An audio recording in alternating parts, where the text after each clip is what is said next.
हर हर महादेव। स्वागत है सभी शिव भक्तों का शिव पुराण की इस पावन कथा में।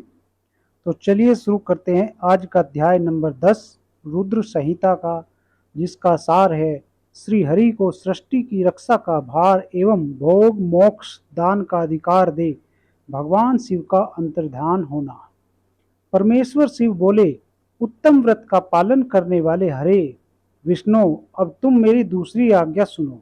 उसका पालन करने से तुम सदा समस्त लोकों में माननीय और पूजनीय बने रहोगे। ब्रह्मा जी के द्वारा रचे गए लोक में जब कोई दुख या संकट उत्पन्न हो, तब तुम उन संपूर्ण दुखों का नाश करने के लिए सदा तत्पर रहना। तुम्हारे संपूर्ण दुस्सह कार्यों में मैं तुम्हारी सहायता करूंगा। तुम्हारे जो दुर्जय और अत्यंत उत्कट शत्रु होंगे, उन सबको मैं मार गिराऊंगा। हरे, तुम नाना प्रकार के अवतार धारण करके लोक में अपनी उत्तम कीर्ति का विस्तार करो और सबके उद्धार के लिए तत्पर रहो। तुम रुद्र के ध्येय हो और रुद्र तुम्हारे ध्येय हैं।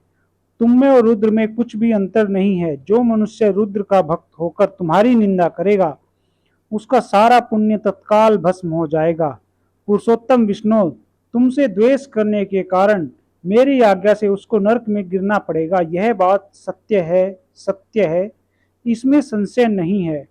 तुम इस लोक में मनुष्यों के लिए विशेषतः भोग और मोक्ष प्रदान करने वाले और भक्तों के ध्येय तथा पूज्य होकर प्राणियों का निग्रह और अनुग्रह करो। ऐसा कहकर भगवान शिव ने मेरा हाथ पकड़ लिया और श्री विष्णु को सौंपकर उनसे कहा, तुम संकट के समय सदा इनकी सहायता करते रहना। सबके अध्यक्ष होकर सभी को भोग और मोक्ष प्रदान करना तथा सर्वदा समस्त कामनाओं का साधक एवं सर्वश्रेष्ठ बने रहना। जो तुम्हारी शरण में आ गया वह निश्चय ही मेरी शरण में आ गया। जो मुझ में और तुम में अंतर समझता है वह अवश्य नरक में गिरता है।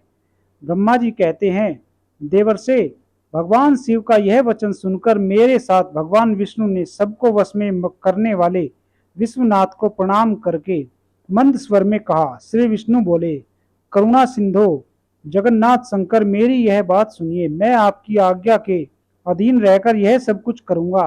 स्वामिन, जो मेरा भक्त होकर आपकी निंदा करे उसे आप निश्चय ही नरकवास प्रदान करे।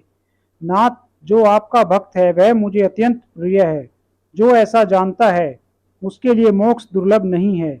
श्री हरि का यह कथन सुनकर दुखहारी हर ने उनकी बात का अनुमोदन किया और नाना प्रकार के धर्मों का उपदेश देकर हम दोनों के हित की इच्छा से हमें अनेक प्रकार के वर दिए।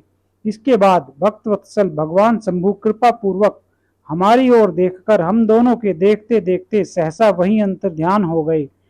तभी से इस लोक में लिंग पूजा का विधान चालू हुआ है। लिंग में प्रतिष्ठित भगवान शिव भोग और मोक्ष देने वाले हैं।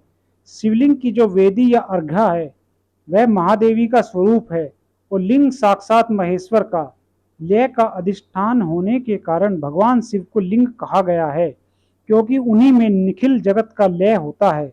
महामुने, जो शिवलिंग के समीप कोई कार्य करता है उसके पुण्य फल का वर्णन करने की शक्ति मुझ में नहीं है। इसी प्रकार अध्याय 10 समाप्त होता है। प्रेम से बोलिए हर हर महादेव। जल्दी ही मिलते हैं दूसरी वीडियो में। धन्यवाद।